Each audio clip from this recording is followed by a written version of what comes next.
First thing we're going to talk about today is what does loving God mean? Yoga is about finding the spirit. Okay, what's the difference between the spirit and the soul? There are two words that are quite similar that we find in yoga: the word spirit and the word soul. Who knows the difference between the two? Not my trainees, because you guys will know this. Who knows the difference between spirit and soul? Any idea? Good start. One's inner, one's outer. What else? In yoga, they describe the soul as being a tiny, individualized portion of the greater spirit. Okay? So we could say the spirit is the massive power. We call it God, the universe, nature, love. And inside each one of you is a portion of that power that has made you and gives you the energy that you have to be the beings that you are. And using that power however you wish. You can use it for evil, for darkness, for destruction, or you can use it for good. If you use it for good, you get out of the game of life and you become one with God. If you use it for darkness, you go deeper into the game, you'll end up becoming one of the darker beasts in the darker hells, and it will be difficult for you to ever leave. So we want to use that power to achieve the greatest state of consciousness that we can find. And yoga does that by taking you through your spine.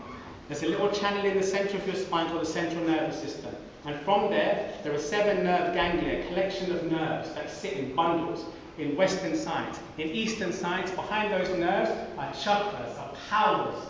Chakras whirling energy that forces you to make all your actions. And you can travel through that passageway to what's known as the third eye center, which is right here, the gateway to the soul. And when you pass that gateway, you go into a place where exists every single person, God. Every power that you have inside you comes from this space here called the crown chakra. And they used to depict it in olden days with a halo. So you'd see pictures of Krishna, of Christ, of Muhammad, of Buddha with this circle of light around their head. But it wasn't because they were special beings. They weren't aliens. They were just like you.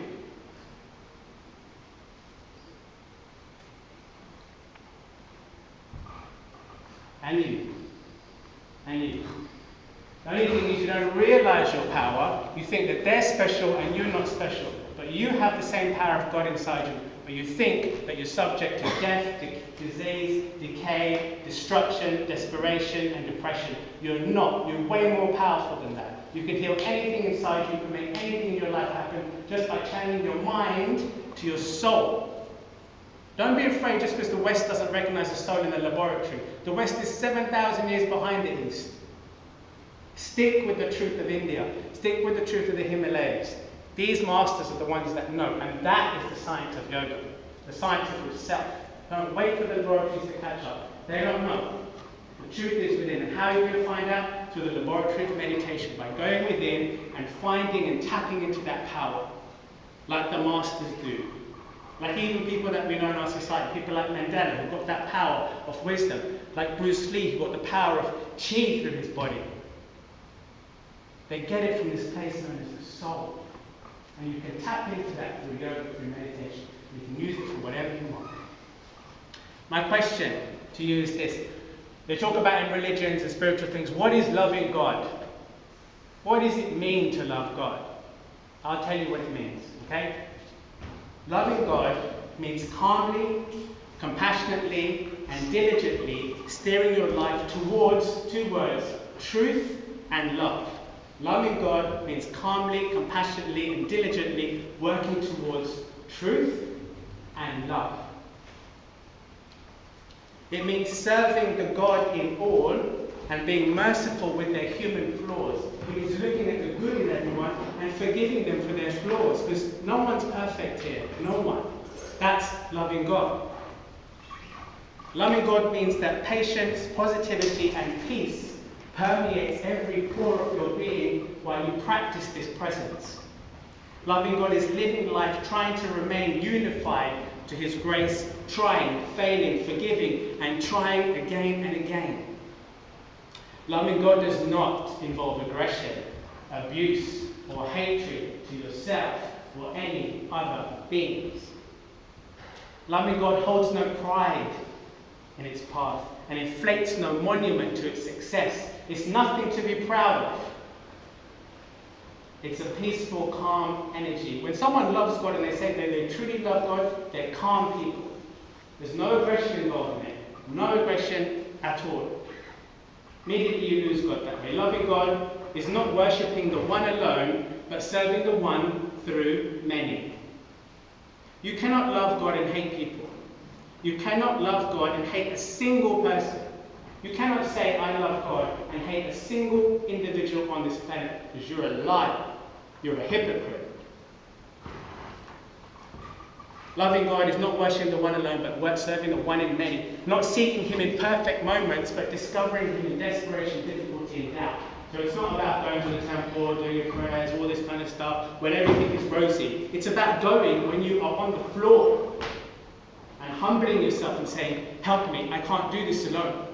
That is the truth of finding the power. When you are desperate, not, I can do it by myself.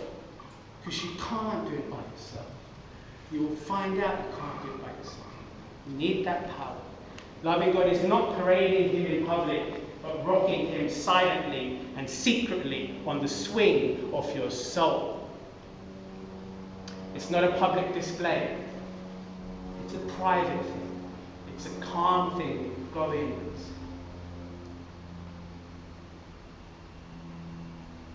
And I say this today because at the moment there's so much conflict between religions and everyone's got it wrong. Everybody's got it twisted. Because they're all fighting each other and they're talking about how they love God. Can that be right? Can you love God and kill another person in the name of that? How can that ever be right? It's always, always wrong. Always, always wrong. In this special month of Ramadan for a lot of the Muslims, they are showing the most amount of devout attitude towards God that you'd ever see in, I think, in Christians, I think in Hindus, in Buddhists. They pray 5 times a day, they go without food from this, the ones that do Ramadan, go without food from, I don't know, it must be nearly 12 hours. I think that is so respectful. I think that, I don't see that in other religions. I don't see people doing that. I think that's respectful. And yet they get the bad press for whatever people say about them. But we all have good and bad. The Hindus, the Muslims, the Christians, the Buddhists, the atheists, we all fighting the same battle. So we cannot have any pride or prejudice towards any religion or culture. And in Chikra Yoga, I'm going to finish now. In Chikra Yoga, that's the attitude I want you to all have. Is that loving God is through your experience of life. It's not in a temple on your good days. That's bullshit. It means nothing to God. Nothing. It's what you do day to day that matters. What you do day to day. Okay? And your practice of yoga begins when you do your class today. You respect your body. You try your best. You be patient. You love what God has given you.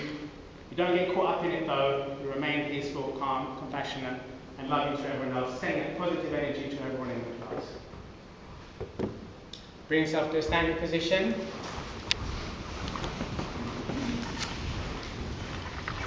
So we draw energy into ourselves there just before you start the class. Just standing still for a moment. Keep the hands facing outwards, the palms facing outwards. Core face towards the sun. Take the body towards the sun.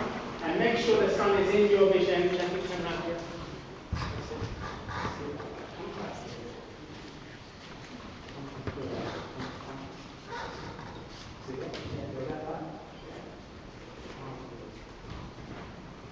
Close your eyes, everyone, and I want you to feel the light. Keep them open if you want. But as you look at that sun, I don't want you to see it as a ball of light in the sky. I want you to see it as energy being thrown at you from the universe.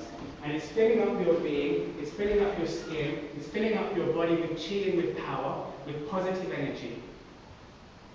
We've been bathed in this light for the last few days. Soak it all up as power.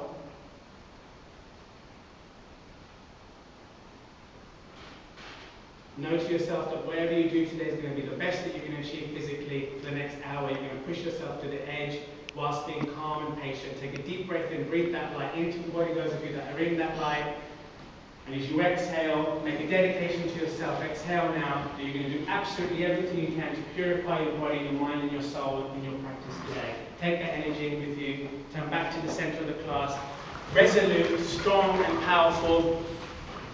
Ready for your class today. Nothing will break your spirit. Nothing will break your energy. I want to see the best out of you.